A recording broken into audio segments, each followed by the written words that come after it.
Welcome to Penrose Learning, where we make understanding easy. You begin by preparing the Ti-nspire and opening the operating environment. Charge or connect and power on. Once done, press the Home key and select Calculator or the Documents app to create a new file.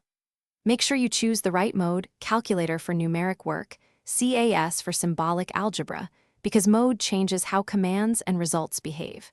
You'll also want to set angle units and display format in settings. This prevents unit mistakes and ensures results match your expectations. You now perform core actions. Enter expressions with the keypad and navigate with the touchpad. Hold Shift for secondary characters and Control for shortcuts. To avoid typing errors, insert functions and templates from the Catalog and Templates menus. Use the fraction, root, and power templates for clean input.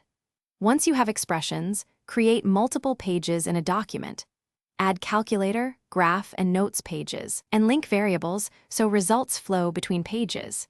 This workflow keeps complex problems organized and reproducible. You finish by checking and saving your work. Analyze graphs with root or intersection tools and use trace for coordinates. Then save the document with Ctrl+S and export over USB or with Ti-nspire software for backup.